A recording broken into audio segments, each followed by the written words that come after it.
আসসালামু আলাইকুম।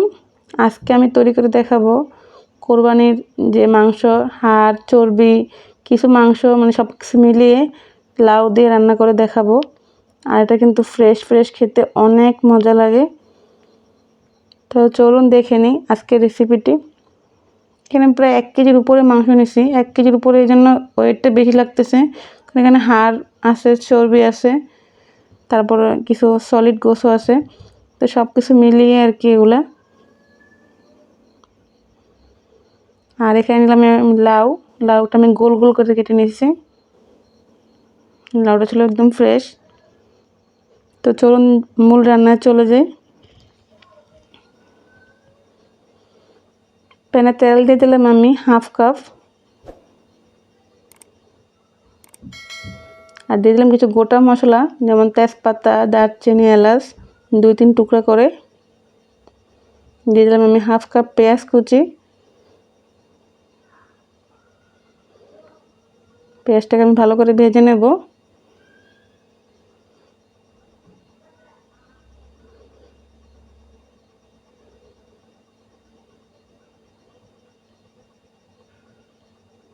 এই পর্যায়ে দেবো আমি 1 চা চামচ রসুন বাটা আর 1.5 চা চামচ আদা বাটা। দিয়ে দিলাম স্বাদ মতো লবণ, 1/2 চা চামচ হলুদের গুঁড়া, 1 চা চামচ মরিচের গুঁড়া, 1/2 চা চামচ ধনিয়ার গুঁড়া, 1/2 চা চামচ জিরার গুঁড়া এবং 1/2 চা চামচ গরম মশলা গুঁড়া আর সামান্য একটু পানি। গরম মশলা আমার বাসায় বানানো, আমার চ্যানেলে রেসিপিটা দেওয়া আছে, সেটা দেখে নিতে পারেন। মশলাটা ভালো করে কষিয়ে নেব যেন কাঁচা কোনো গন্ধ না থাকে।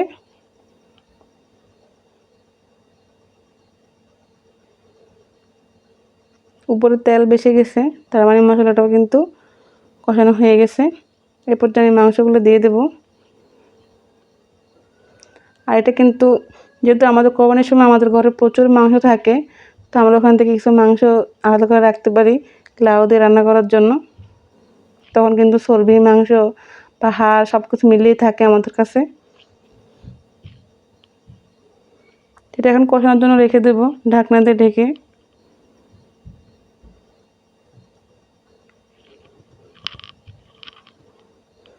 দশ মিনিট পরে আমি এটা ঢাকনাটা খুললাম। এবার যখন আমি পানি ইউজ করিনি এখন পর্যন্ত।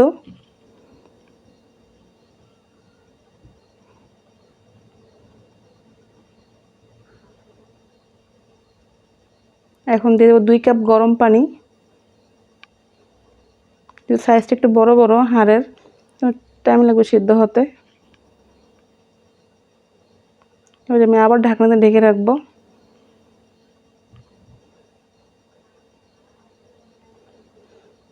মাংসটা কিন্তু 80% মতো সিদ্ধ হয়ে গেছে। হাড় থেকে কিন্তু মাংসটা খুলে আসতেছে। এরপর আমি লাউগুলো দিয়ে দেবো। লাউগুলো আমি গোল করে কাটছি তো, আর যেহেতু 80% সিদ্ধ হয়ে গেছে, এখন লাউ হতে বেশি সময় লাগবে না। লাউটা দিয়ে মিক্স করে নিচ্ছি। তারপর আমি আবার পানি দিয়ে নিচ্ছি এখন লাউটা সিদ্ধ হওয়ার জন্য।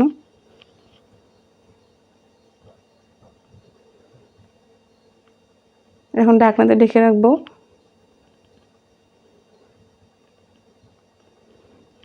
লাউ কিন্তু সিদ্ধ হয়ে গেছে। এরপর আমি ইউজ করছি 1/2 চা চামচ ভাজা জিরার গুঁড়া, 1/2 চা চামচ গরম মশলা গুঁড়া আর কয়েকটা কাঁচামরিচ।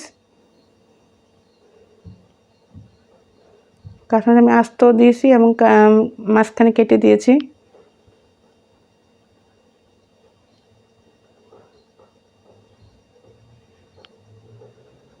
ঝোলটা কিন্তু এরকম মাখাই থাকবে, চাইলে আরও কমিয়ে নেওয়া যায়। আমি এভাবেই রাখবো। আমার রান্না কিন্তু হয়ে গেছে, আমি এটাকে সার্ভ করে নিচ্ছি এখন। এই তো আমার লাউ দিয়ে গরুর গোশ বা হাড় চর্বি রান্না করছি। ট্রাই করে দেখতে পারেন, আশা করি ভালো লাগবে। আর এটা একদমই অল্প মশলা রান্নাটা। আজকের মতো এই পর্যন্তই। আসসালামু আলাইকুম।